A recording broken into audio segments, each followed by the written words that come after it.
Good day, beautiful, bountiful, beloved, immortal beings, and good-looking people. Remember, you're good-looking because you're always looking for and finding the good in life. The definition of a good-looking person, looking for and finding the good. You're going to find good in abundance because you tuned in consciously and conscientiously to Ion Las Vegas. And we just had and you tuned in because, for one reason and one reason only. It's the best reason in the whole world, because you care the most in the entire world about you. That's right, you, because when you become the best you make the world a better place. You build more bridges of harmony, create more joy, happiness, peace, and love. And we're here, Barry Shore, the ambassador of joy. Notice I didn't say the ambassador of joy, talking about one of the most energetic places on the earth.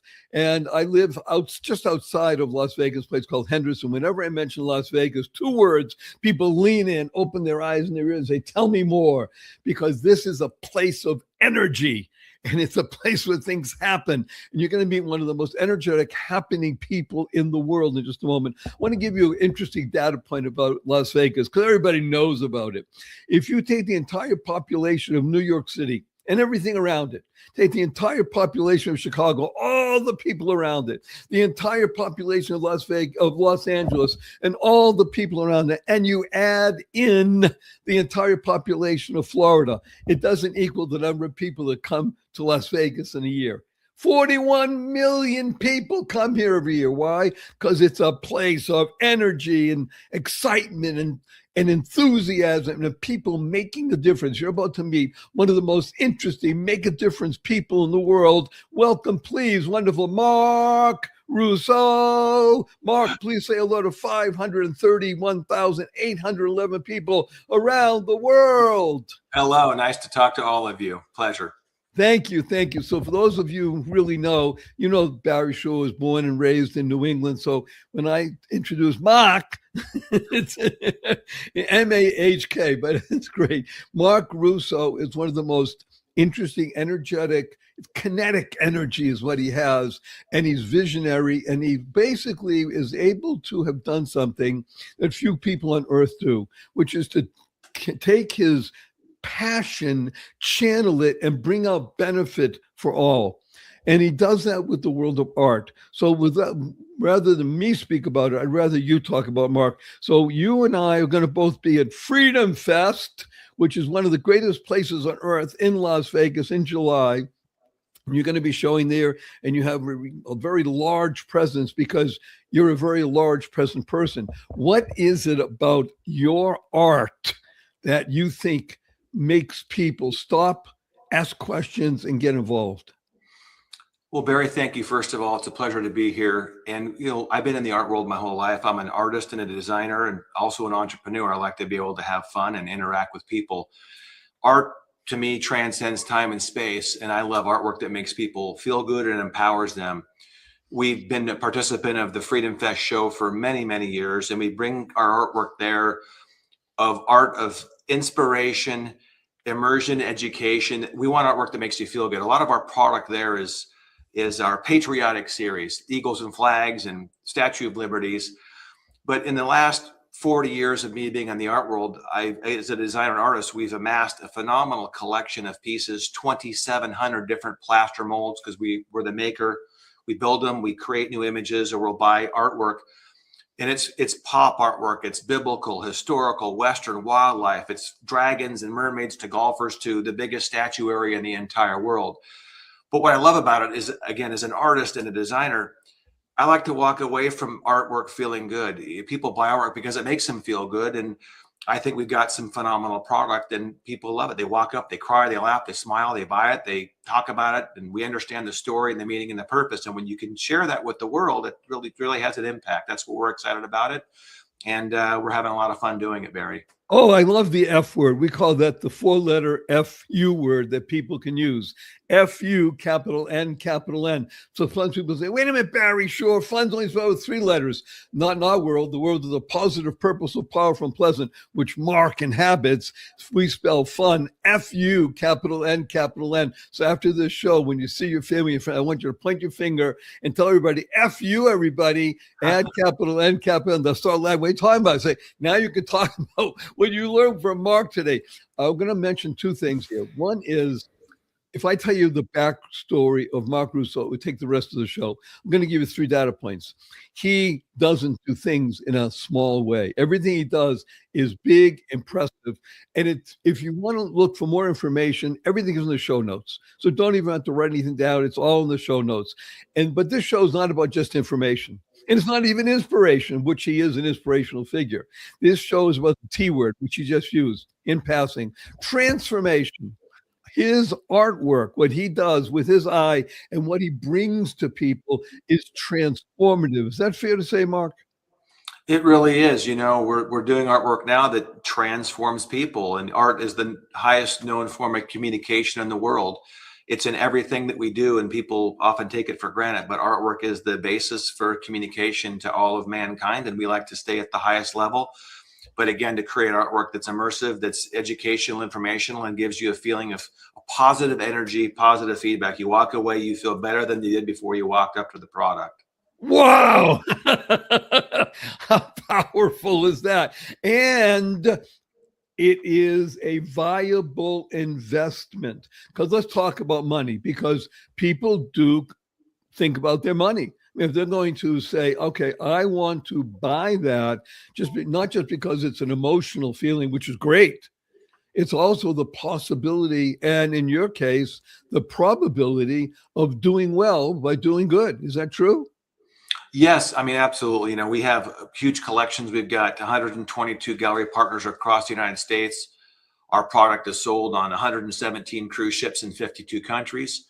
We build monuments all over the world for hotels, banks, casinos, you know, hospitals, you name it. But again, there's investment grade artwork, and then there's artwork that we sell that's our commercial product that, you know, you can buy it right. And it's hard to buy something and take it back to a gallery and say, I want my money back, or did I make any money? So we don't sell artwork on our commercial side as an investment. We like you to sell it because if you like it, if it makes you feel good, then buy it, own it, and enjoy it. It's a memory, or you're on a cruise, or you see something that hits a resonant chord with you and your family or your belief systems, and you want that. And it's beautiful work. We have a treasury of artwork in our museum that is investment grade blue chip artwork, and it's by the greatest artists in the history of the world, Bernini's and Giambologna's and Michelangelo's. And they're not just a casting or a copy. They are posthumous originals made directly from the molds made on top of the marbles 99 years ago. And we're doing them in pure silver and now solid gold. Wait a minute. You're making from molds that were from almost 100 years ago, and you're making things in pure silver. Okay, you got my attention. What does that mean? Give us an example, please. So let's go back a few. So Michelangelo, pronounced Michelangelo, created phenomenal work. I believe him to be one of the greatest artists in the world because he was an artist, he was an architect, he was a painter. He understands geometry, space. He understands dimensions and spatial orientation, which is difficult to do. He was a painter and then became an artist, created phenomenal pieces from the Renaissance. Well, back in the late 20s, early 30s, the Pope at the time, Pope Pius, was worried about looming war and possible disasters. If any of those marble originals were to fall over or be stolen, those treasures are gone forever. If that David fell over at the Gallery Accademia in Florence, it's going to shatter into a million pieces. That history's lost. So the Pope knew there was a problem, commissioned the most famous foundry in the world to lay plasters directly on top of those marbles in 1928 through 37. As the Archive of National Art and Artifacts, it was the protector of those collections. It's from those molds that we have the license to create one-of-a-kinds in pure silver and pure gold, which we bought the license to do. And we've cast now 7 original Michelangelos.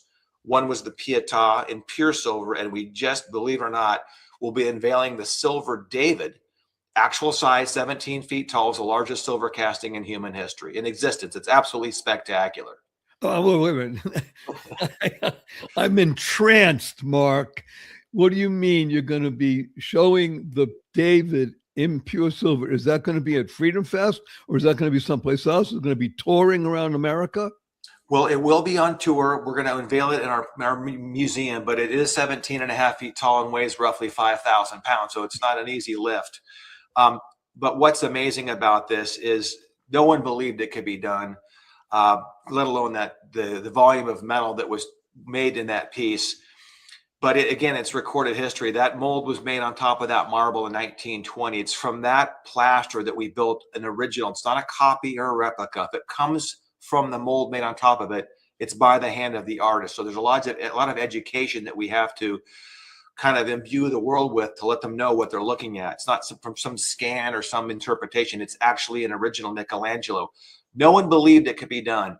And I'm asked this, Barry, a lot of times, why silver? I think, what silver? Are you kidding me? It's the most elegant metal that exists in the world today. Okay, Mark, let me interrupt you just for a moment. Ready? Yes. Why silver? Well, it's the most conductive metal in existence. It's elegant, it's glamorous, it's beautiful, it's radiant. I love it because it's got healing properties. It's an antibacterial, but a lot of people don't know silver records frequency. And when you walk up to a silver casting of the Pietà, which is 20,000 ounces, you walk away feeling like you have an ion charge. It's extraordinary. It transcends time and space. The David, which is approximately 48,000 ounces of pure raw bullion, it pulls energy out of the walls. It dims the lights. I can't even explain what happens to you. But have you ever heard of a story where you play rock heavy metal to a plant and it withers and dies? Or you play a beautiful symphony and the flowers bloom and blossom? Listen, artwork is the same way. And when you record high energy frequency and do a piece like that, it restores that and transmits that energy. It's phenomenal. It's exciting, and we're delivering that to the world at a level that's absolutely unprecedented. Okay, for people are leaning in, they need more detail. I'm trying to envision right now. By the way, the David is completed, right? It is finished. It is done. I hope and I'm asking that you've made an elegant video of either the process or the result, so that people can witness this and see it if they have to on a place like YouTube or on your site and things like that. Is that true? We are going to have the special unveiling on June 12th. It will be recorded. We'll have a great film and edited, and it'll be available for viewing. The people of the world, we're going to love this. It's extraordinary. To take it to the next level, you know, in my compliments, Michelangelo is a genius, and he finished that piece in 1500s. It took him 4 years to complete that sculpture. Michelangelo, through advanced technology, is actually going to be the one introducing the piece in his exact likeness.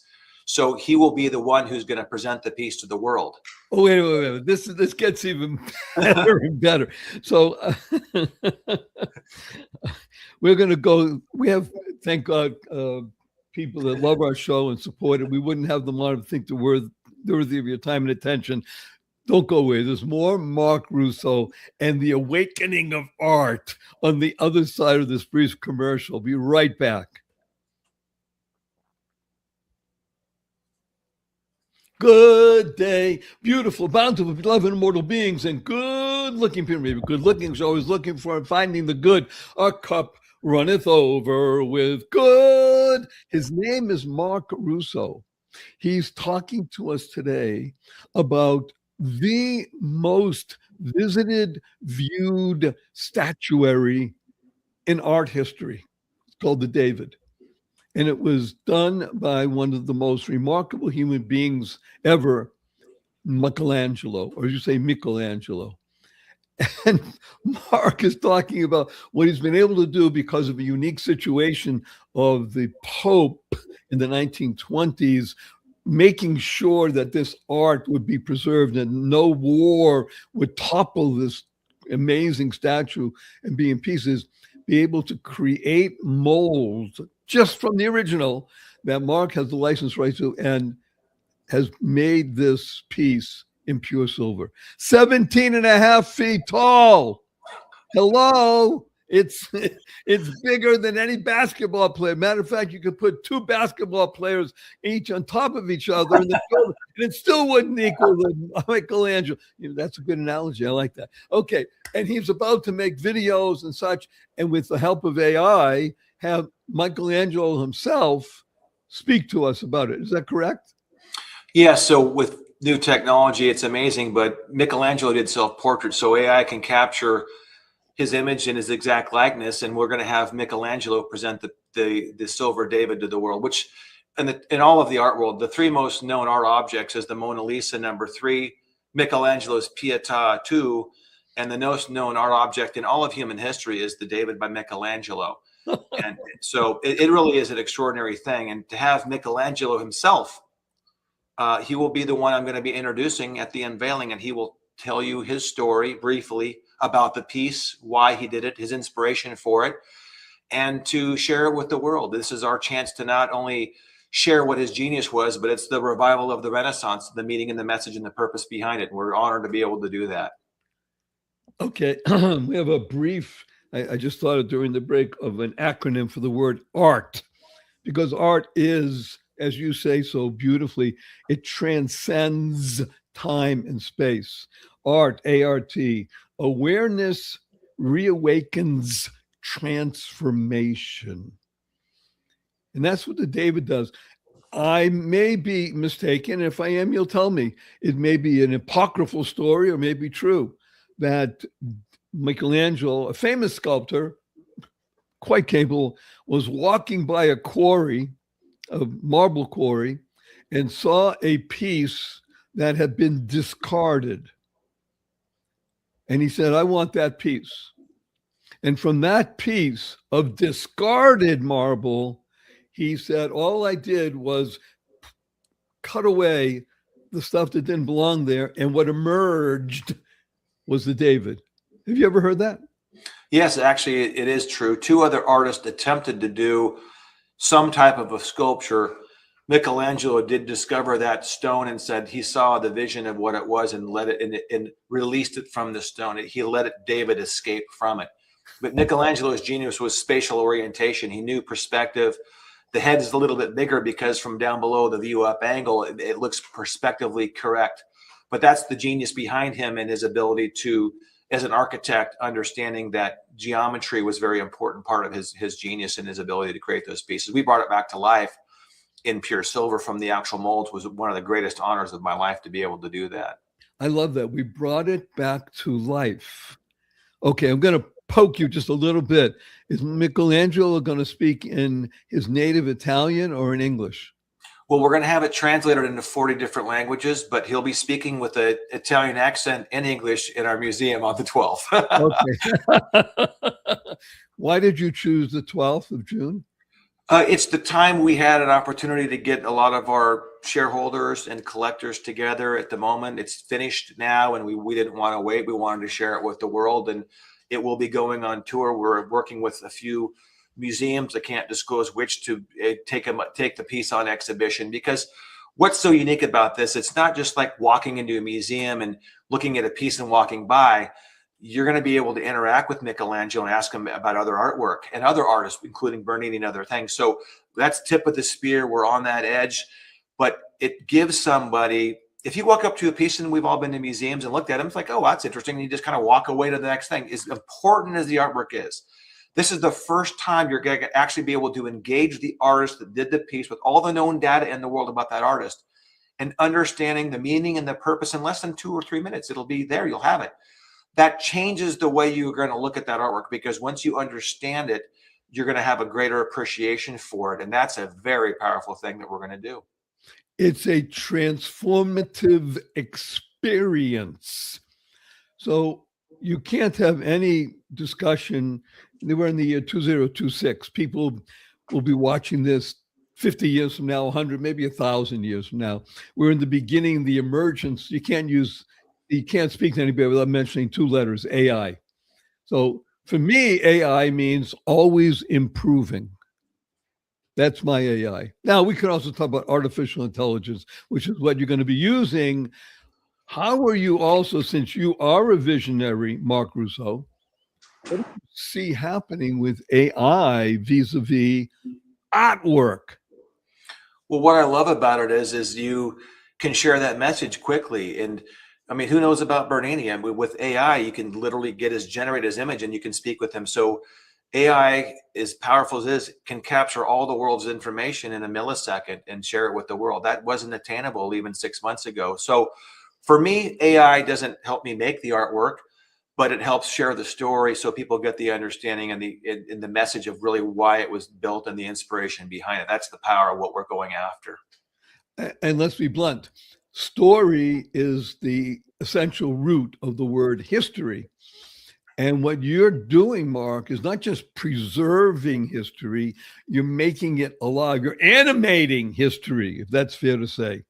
It is. It is true. You know, people today, the youth of society is engaged more in tech, and they're, not looking at the artwork, they're looking at their phones. So I want to bridge the gap of them to be able to look at their phone and then go, oh, wow, oh my gosh, that is a beautiful art piece.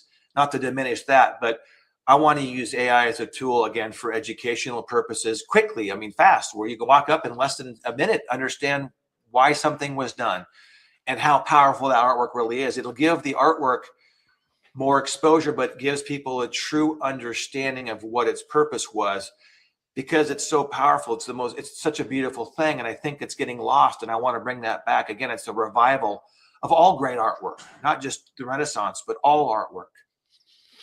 Because art is a foundational aspect of the human condition. I want to make mention something here. We're talking about this remarkable symbol of, how should we say it, positivity and power. And that is this statue called David. So who is David? David wasn't just, we made up a name. It's a nice guy next door. Hey, David, yeah, over there. Okay. David is the ultimate symbol of what it means to be a servant of the Lord and to do it with a passion. And this is what you bring, Mark. And David lived 3,000 plus years ago. So when you talk about transcending time and space, the statue of David is the ultimate expression of that. People can, well, yeah, David. Everybody knows David now because the Bible is real. The biblical experience becomes real. You're looking at a being and saying, well, okay, I can relate. I'm human. He looks human. And now, again, like you say, very so wonderfully, transcending time and space. Do you see, in the few minutes we have left, a fusion of what you're saying, AI technology and fine art, in the sense that you're going to use the AI to explain and educate people? Is there something more that AI you see happening? Well, yeah, AI, people can render things very quickly, and it's being used that for rendering. You can talk to, Chat GPT and draw up all kinds of phenomenal images. That's a very powerful tool, and we use that as well. But for us, and we will use that, and that's very fast because it's speed, and speed is our most, our time is our most precious commodity. So in essence, with that, we use it for design development. But still, you got to take that 2D image and you have to create a 3D image, and that's where the artistry of a talented artist comes in. You have to actually, there's no technology that allows you to take a 2D image and then all of a sudden make a sculpture. So that tech is not there yet, but for creative ideas, it's a very powerful tool. We're going to lean on it more so for that informational, educational experience where you get to meet the artist and talk to him and have an understanding of why that artwork was created. But it's really amazing, and it's a phenomenal thing that's happening right now in the world. But we use it to just take the best. If an artist is good, it can make them even better because of the information that's attained, the speed at which it can be delivered to somebody who's looking at it. And it's an improvement in quality all the way around, even to the casting processes. And it's a worldwide experience. Right now, we have people from all over the world, so many different cultures, and understand people from Baluchistan, the Congo, and throughout Latin America, and right here in the United States. And now it's available worldwide. Let's invest a few minutes and talk about your charitable division. What is that all about? Because I know that is an important aspect for you. Barry, thank you for asking. I was at a fundraiser back in 1998. I donated a piece to an event, and it was amazing. Watch what happened. It sold and raised a lot of money for a nonprofit. In that moment, I thought of an idea where, wow, we could maybe place some of these sculptures in nonprofits, help raise money for charity, and actually get some money back to continue that cycle. And we participated in over 60,000 fundraising auctions. I stopped counting at 60,000 venues. We've raised over 100 million for nonprofits. It went to charities that really needed the resources, from cancer to Make-A-Wish foundations. We granted thousands of wishes for kids to go all around the world. But it went to causes that really needed the resource, and we were providing artwork to those fundraising events. And it made a significant difference in the world. And we still do it to this day, provide artwork to these fundraisers and provide resources that otherwise wouldn't have been there. We really love to do that. We continue to support charities that we believe in. And it's an exciting thing, and it's an honor for us to be able to participate with that. People who are leaning in and say, wow, this guy is really cool. He's touching so many different aspects in this world called art. And I'm going to embarrass you. I want to applaud you, Mark, because you are doing that. You're touching people where they live. It's the emotional, the physical, hold it in your hands, and it's the spiritual. As you mentioned, casting the David in silver creates an energy field that is unlike any other that's ever been done. It's true. It is true, Barry. We unveiled the Pietà at the Mirage in Las Vegas a few years ago, and when we unveiled it, it wired out the cameras. People rushed up after the unveiling, and I looked at it, and there was 10 or 12 people on the floor. I'm thinking, are they okay? And they were weeping in joy. It evoked a phenomenal emotion. That surprised me, but it was amazing. What an incredible thing. And it happens to this day. It evokes a positive, powerful emotion. Oh, that's the key we want to talk about. This is positive, purposeful, powerful, pleasant situation that Mark is dealing with. And again, we're going to be together at Freedom Fest. And Freedom Fest is a place where there is a lot of energy and positive, purposeful, pleasant situations. And he brings a unique energy to Freedom Fest. Freedom Fest will be great anyway. What Mark and Treasure Investments brings is an aura about it that transcends, like you said, the time, the space, and such like that. By the way, I did create an acronym for your name. May I share it with you? Sure, please. MARK, making art rewarding kinetically. I love it, Barry. How you like that one, huh? I do. I like it. Well, I'm sorry to say these words are coming to a close on our time together. I have 3 quick questions for you. You ready? Yes. Number 1, will you come back again? Oh, I love it. Would love to be an honor. I'd love to come back. You bet. Okay. Thank you. Number 2, Mark Russo, you have only 80 seconds to answer this question. What is your most fervent desire? Just to deliver beautiful product to the world, inspire people, make them feel good, take care of my family, my friends, my associates, but anybody that's around me or my team to leave with an uplifting feeling of inspiration and hope, because that's what we've got. Time's our most precious commodity, Barry. I like to make the best of it. I always strive to be a better person every single day to whoever I'm with. And I like that to be just kind of for everybody that I'm around. I want people to leave, whether they're around our artwork or us personally, to feel good, positive, good energy, and a good memory. And that's really what I'm shooting for and striving for, Barry. Well, that he strives and he attains, because he's right. Time, thinking it's miraculous every day. That's how he lives. That's what time stands for, TIME. Thinking it's miraculous every day. Mark, may I give you a hug in front of 531,911 people around the world? That's exciting, Barry. Okay. Thank you. HUG stands for heartfelt, unlimited giving. 1, 2, 3.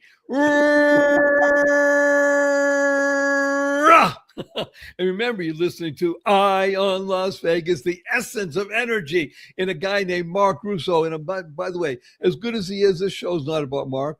And Barry Shaw, wonderful fellow, is not about Barry. It's about you. You becoming the best you. So make sure you share this with at least 5 people. You want to do 50 or 100? Great. 5 people will touch 2.5 million people around the world and allow them to be inspired and transformed through art. A-R-T. And a blessing from Mark and Barry. Go forth, live exuberantly, spread the seeds of joy, happiness, peace, and love. Go mad, go make a difference. Mark, don't go away.